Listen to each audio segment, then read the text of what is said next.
início da Primeira República, o interior do Nordeste brasileiro foi palco de um dos maiores conflitos sociais envolvendo a luta das populações pobres pela posse da terra.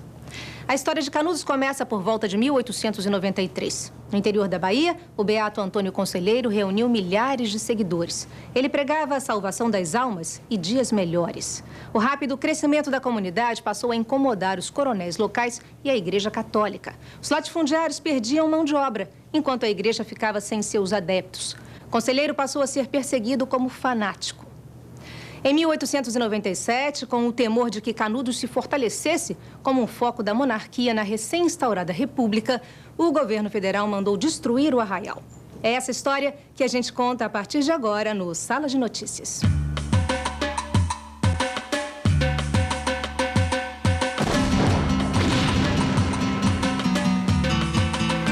Em 2010, se comemoram os 180 anos de nascimento de Antônio Conselheiro. Antônio Vicente Maciel nasceu no Ceará. De lá para Canudos foi uma longa caminhada. 20 anos de peregrinação. Determinado a levar a palavra de Deus aos mais pobres, Conselheiro também pagava uma promessa, a de construir 25 igrejas. Uma prova de devoção que irritou os latifundiários e o clero. Um mito no Nordeste. Nome de praças e ruas em várias cidades. Antônio Vicente Mendes Maciel, o Antônio Conselheiro, nasceu neste casarão, em Quixeramobim, Ceará. Desde a adolescência demonstrava vocação religiosa. Segundo os parentes que ainda vivem na região, o negócio da família faliu e no casamento foi traído pela mulher. Deixou o lugar, se entregou à fé e mudou de vida. No lombo do jumento, a pé, do sertão ao litoral. Por onde passou, o beato deixou sua marca. Em Crisópolis, a 200 quilômetros de Salvador, uma das igrejas que Conselheiro ergueu. A cidade cresceu em torno dela. Nas pregações, atraía centenas de seguidores. Em Itapicuru, semiárido baiano, começou a ser perseguido. O dono desta fazenda era um dos inimigos, o barão de Jeremoabo. Conselheiro chegou a ser preso, mas não desistiu. No povoado de Maceté, mandou derrubar as tabuletas que cobravam impostos nas feiras livres. Começava aí uma briga política que culminou no massacre de Canudos. Depois desse conflito entre agente de Conselheiro e a polícia, ele partiu para fixar morada em Canudos. A cidade chegou a ser considerada a segunda maior da Bahia, cerca de 5 mil casas, 25 mil habitantes. Para os republicanos, um foco da monarquia. O governo da época declarou guerra a Conselheiro.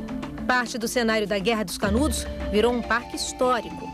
No meio da Caatinga do sertão, mais de um século depois, ainda é possível encontrar vestígios das batalhas. Um estilhaço de granada atingiu o mito e destruiu o sonho. Conselheiro morreu antes de a guerra terminar, no dia 22 de setembro de 1897. A figura do Antônio Conselheiro é a figura de uma das principais forças políticas do final do século XIX, início do século XX, que acabaram por se caracterizar por uma liderança popular, por uma liderança religiosa, por uma liderança carismática, que poucas vezes se viu na história desse país. Conselheiro foi, sobretudo, um agente social com uma grande capacidade de agregação em meio a um país que ainda estava construindo a sua identidade nacional. Conselheiro não tinha um seguidor. Todos eram seguidores da Marcha do Conselheiro, que lembramos que foi uma marcha. Depois o arraial que se estruturou, né, de Belo Monte. O Belo Monte se estruturou a partir de uma marcha. E o Conselheiro fazia com que as pessoas acreditassem no que ele estava dizendo. Quer dizer, o Conselheiro mostrava que as pessoas eram muito mais do que elas pensavam. Então, o Conselheiro deu às pessoas o quê? Utopia. Utopia. Essa é a palavra que, do meu modesto ponto de vista, melhor caracteriza Antônio Conselheiro. Era um utópico. Padres e coronéis faziam pressão para que o governo da Bahia acabasse com o arraial de Belo Monte, em Canudos. Na imprensa, os intelectuais e jornalistas diziam que os moradores da comunidade queriam restabelecer o regime monárquico. Os sertanejos eram chamados de fanáticos e degenerados. Ao todo, 4 expedições foram mandadas para destruir Canudos. Os seguidores de Conselheiro resistiram até outubro de 1897. Uauá, terra do bode, sertão da Bahia. A cidade presenciou a primeira batalha da guerra no dia 21 de novembro de 1896. Os seguidores de Antônio Conselheiro expulsaram a primeira expedição do exército antes do ataque a Canudos. As marcas do tiroteio ainda podem ser vistas no casarão. Seu Manuel construiu sozinho um pequeno museu onde guarda armas e munições da época. Aqui, praticamente, aqui era um chocalho da cavalaria, do exército da cavalaria. Aqui era facão do jagunço. Eles brigavam mais com punhais, pistola, facões, que era o pilão de fazer pisar milho para cuscuz, máquina de costura. Aqui, ó, os chapéus da época, ó, de tão velho encolheu. Sua família foi da guerra? Por parte de mãe foi. Meu bisavô, meu avô e meu bisavô participou. Meu avô morreu aqui, meu bisavô morreu aqui e meu avô viu a guerra toda, que era rapaz. Canudos resistiu a mais 2 expedições do exército. Foi nesta área de 1.200 hectares que canudenses e soldados se enfrentaram durante 11 meses. Vamos tomar o arraial sem disparar um tiro! A baioneta! As tropas do coronel Moreira César sofreram a mais humilhante derrota. O governo republicano não se conformava com a resistência de Canudos. As tropas recuaram para buscar reforços. Na 4ª expedição vieram 6.000 soldados. 19 canhões faziam parte da artilharia. Este era o maior, tão violento que os canudenses o chamavam de matadeira. O poder de fogo da matadeira destruiu o principal monumento da cidade, a igreja. O resultado foi um massacre sem precedentes na história do Brasil. 25.000 mortes. Centenas de corpos foram enterrados em covas rasas nessa área conhecida como Vale da Morte. As trincheiras dos canudenses ainda existem. No lugar onde ficava Canudos, foi construído o açude de Cocorobó. Nessas imagens de 1996, em época de seca, com o açude esvaziado, dava para ver o que restou e foi coberto pelas águas. O cemitério, construído por Antônio Conselheiro, o pilar da primeira igreja da cidade. A reação dos sertanejos a toda a sua situação de seca, maus tratos, a falta da terra para plantar, isso atingiu diretamente as velhas oligarquias brasileiras.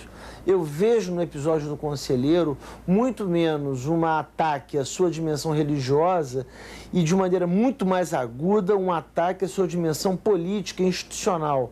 Ele atingiu os interesses diretamente vinculados ao poder centralizado. Chamou para si a responsabilidade de uma sociedade igualitária em meio a uma situação onde o Brasil sequer podia se dizer que estava totalmente unificado. O principal fator desencadeador da Guerra de Canudos foi exatamente a perspectiva de se ter uma unidade autônoma no momento em que o Brasil construía sua identidade republicana, como assumir que tínhamos no Nordeste uma região tão esquecida desde aquele tempo, uma área recolhida e sob liderança de alguém que não era reconhecido como um fiel representante do poder constituído.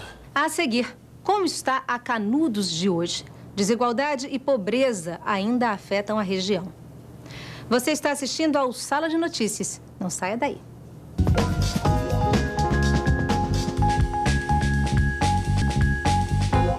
A profecia sertaneja é conhecida. Fala de um mundo que se transforma. Nele, o sertão vira mar, o mar vira sertão. Na verdade, parte do sertão virou rio. Aconteceu na Bahia, na cidade de Canudos. A região que testemunhou um massacre hoje está debaixo das águas do açude de Cocorobó. Pelo menos para os agricultores, a vida melhorou. Cocorobó, 250 milhões de metros cúbicos de água, 30 quilômetros de inundação sobre as terras mais secas do sertão baiano. Aqui tem sertanejo que trocou a enxada pelo barco. É uma novidade ver o Cocorobó assim, quase cheio, com 80% de sua capacidade. E navegar em suas águas é ter a sensação de desbravar o desconhecido. Desembarcamos numa pequena ilha, a menor do açude. Fomos conhecer quem tem o privilégio de viver aqui. Oi de casa. Posso chegar? Pode. Oba! Como vai? Tudo bom? Bom dia. Bom dia. Como é o nome da senhora mesmo? Maria de Fátima. Maria de Fátima? É. A senhora que é dona dessa ilha aqui, dona Maria? Sou. Na verdade, a ilha é tudo o que sobrou das terras da família dela. Aqui a gente andamos léguas e léguas atrás de água. E hoje, graças a Deus, estamos aqui, na fartura. Fartura de água e o suficiente para comer. Peixes, verduras, frutas. O que mais deseja uma pessoa que vivia rezando para chover? Mas como é mesmo o nome dessa ilha? É a Ilha do Sossego. Ilha do Sossego? É. Quem diria, a senhora é dona de uma ilha, né? Acha que eu não merecia não? Era, meu filho, uma ilha. Eu acho, sim, claro, dona Fátima. E orgulhosa, ela mora na mesma área onde viveram e morreram milhares de conselheiristas. O sertão vai virar mar e o mar vai virar sertão. Esta é uma das muitas profecias atribuídas a Antônio Conselheiro. Mas será que naquela época, no fim do século XIX, ele conseguia antever tanta água na aridez dessas terras? Há quem duvide. Os historiadores mais céticos dizem que o beato confiava mesmo era no velho e modesto rio Vaza Barris. Um rio que só se tornou grande depois que suas águas foram represadas na década de 70. E pelo cenário de montanhas, a escolha que Conselheiro fez por este lugar não teria sido por acaso. Possivelmente fazia com que ele lembrasse sua terra, evocasse Quixeramobim, sua terra natal no Ceará, cuja topografia é bastante assemelhada a essa daqui. Sob essas águas, o beato e seus seguidores ergueram a cidade de Canudos. Daquela Canudos, pouco restou, só os escombros, agora a 15 metros de profundidade.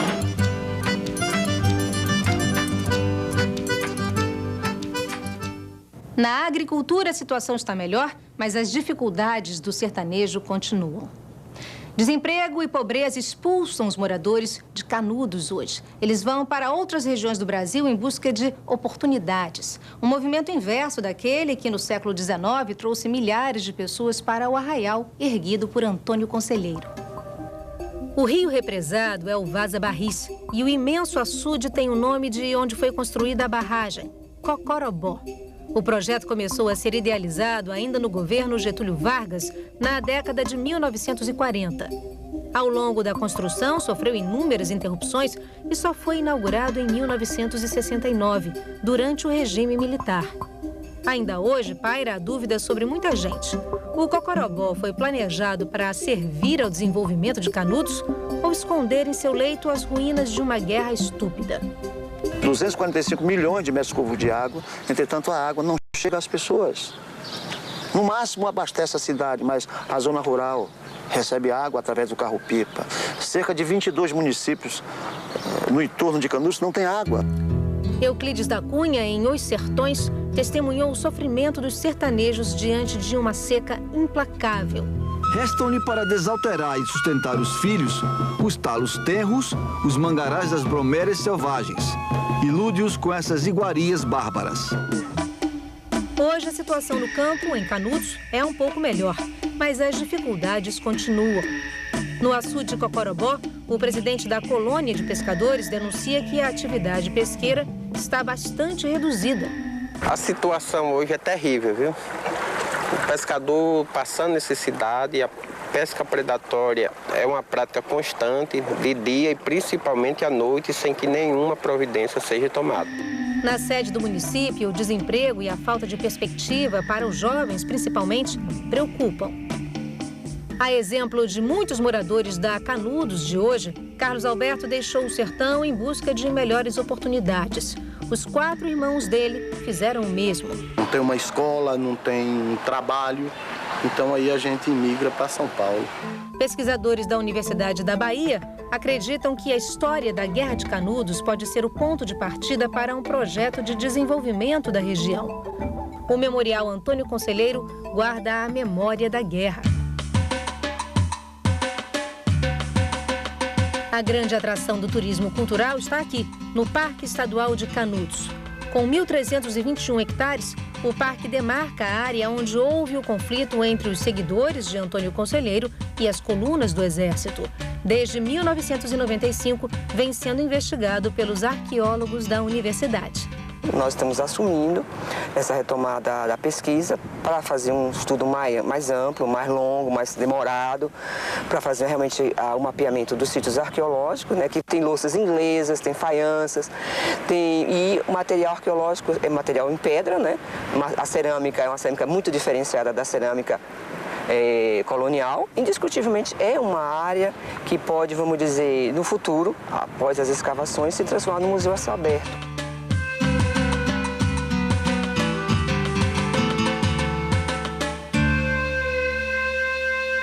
A região de Canudos, ela continua paupérrima, é uma área onde é necessário, por um lado, o registro histórico dos seus remanescentes, de mais de 100 anos de idade, octogenários, nonagenários, pessoas que ultrapassaram os 100 anos. Por outro lado, o Nordeste brasileiro precisa ser analisado na sua longa duração. É necessário examinar o Nordeste nas suas carências, sim, na seca, na improdutividade de vários de seus segmentos, mas, sobretudo, é muito importante que os historiadores olhem para o Nordeste, não só deixando que nossos colegas que na região façam história local, mas que nós tenhamos também uma história produzida a partir do Centro-Sul. É o que os nossos colegas franceses chamam de longue durée, da longa duração. O Nordeste brasileiro vive dessa história de uma longa duração de iniquidades, de fome, de seca, de uma falta de um olhar para a região. A seguir, a saga de Antônio Conselheiro e seus seguidores, contada em uma obra-prima da literatura brasileira. E a história do Beato e da guerra que ele travou é revivida em Quixeramobim, cidade natal de Conselheiro. O Sala de Notícias volta já. O massacre de Canudos foi retratado em uma obra-prima da literatura brasileira, Os Sertões. Euclides da Cunha cobriu a guerra como jornalista para o jornal A Província de São Paulo, hoje o Estado de São Paulo. É um relato importante sobre a guerra, o caráter do sertanejo, a injustiça social e, claro, sobre o líder dos canudenses, Antônio Conselheiro. A reportagem que você vai ver foi exibida em 2002, no centenário do livro Os Sertões. O sertão nordestino e suas adversidades, o castigo das secas, uma gente que resiste, o massacre de um fanático e seus seguidores em Canudos. A história foi registrada há 100 anos no livro Os Sertões, de Euclides da Cunha. A primeira edição, de 1902, é um tesouro guardado por colecionadores. Depois dela, foram impressas mais de 80 em 60 países. Trajetória digna de um dos maiores épicos da literatura brasileira de todos os tempos. Perfeccionista, o escritor corrigiu de próprio punho alguns exemplares. Anotou dezenas de alterações numa mesma página. Trocou encarnado por vermelho, adoudados por insanos. No caderno de notas, desenhou a geografia da região. Fez mapas usando os conhecimentos que a formação de engenheiro lhe deu. Engenheiro, jornalista, militar, Euclides da Cunha foi mais. Euclides é, antes de tudo, um poeta. É um poeta da linguagem. O professor de literatura da Universidade Federal de Pernambuco fala com a autoridade de quem estudou a obra-prima de Euclides da Cunha por uma década. Escreveu uma tese de doutorado sobre o livro. Realmente é um monumento, né? É um monumento, com todos os seus sinões, os probleminhas, né? de uma época que era a dele, certo? Então, claro que tem grandes ou pequenos ou grandes problemas, a obra, mas ela permanece. É um ponto de referência. Até os mais fervorosos admiradores, como Ariano Suassuna, conseguem enxergar os acertos e os deslizes do mestre. Mas até os erros dele são grandes. Não tem nada de mesquinho ele. A crítica se encaixa numa teoria superada. Euclides defendia a supremacia da raça branca e os malefícios da mestiçagem, pensamento comum na época. Ele não entendeu bem o problema da mestiçagem e achou que aquilo devia ter sido o mal para o Brasil, né? Euclides da Cunha passou 5 anos escrevendo Os Sertões. No livro, denunciou as atrocidades da Guerra de Canudos, acusou o exército, a igreja e o governo pelo massacre mais violento da história do país. 20.000 pessoas foram mortas e uma cidade inteira destruída.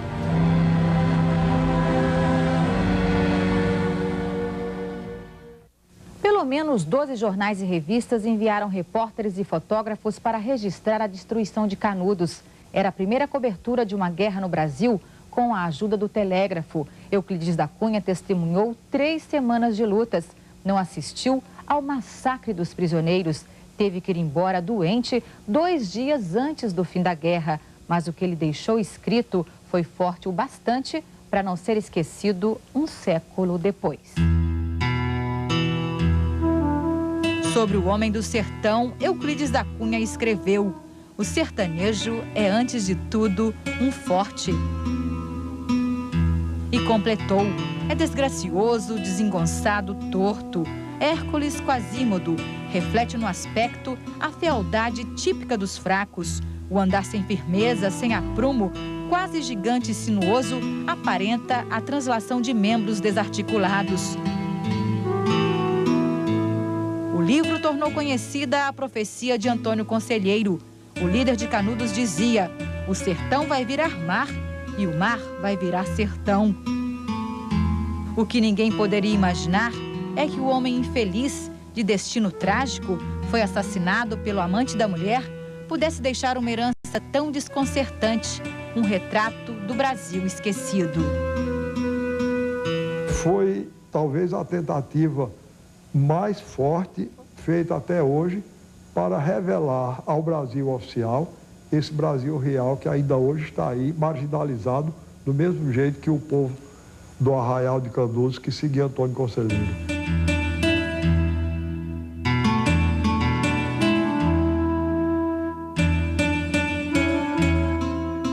Em 2007, uma grande produção teatral mudou o ritmo da vida dos moradores de Quixeramobim, no interior do Ceará. O diretor José Celso Martinez apresentou o espetáculo Os Sertões na cidade natal de Antônio Conselheiro.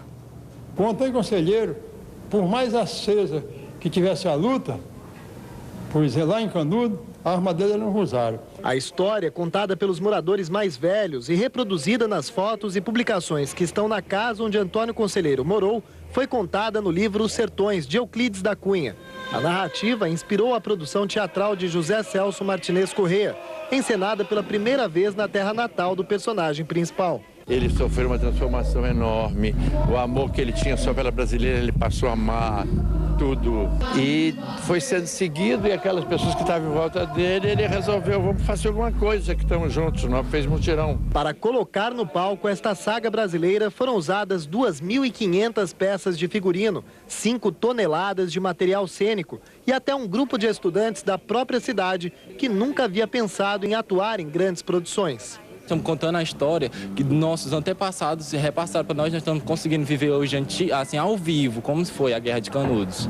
Para nós é um grande orgulho. O palco é bem diferente dos tradicionais. Quase 50 atores, músicos e dançarinos se apresentam numa estrutura de 3 andares.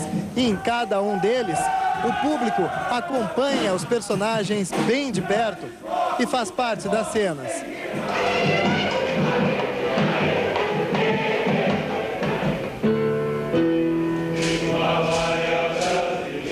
A plateia é puxada para o palco e em mais de 4 horas de ação acaba se envolvendo no enredo de música, dança e efeitos que conduz a peça.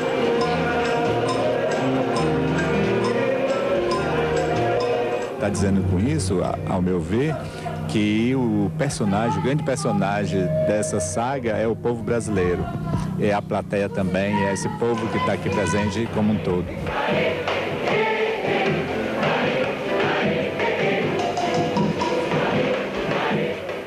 Fanático religioso para os coronéis e o governo federal da época, um mito para o escritor Euclides da Cunha, um homem carismático e corajoso, contam os relatos dos herdeiros de Canudos. Antônio Conselheiro prometeu aos sertanejos uma terra de prosperidade, num tempo em que o sertão só conhecia fome, seca e abandono. Hoje a situação melhorou, mas Canudos continua sendo uma das regiões mais pobres do Brasil. Mais de um século depois da guerra, as carências ainda são muitas. É preciso um olhar mais atento sobre o sertanejo e suas dificuldades. É preciso que os homens do poder resgatem essa dívida com a história. O Sala de Notícias fica por aqui. Até o nosso próximo encontro. Tchau.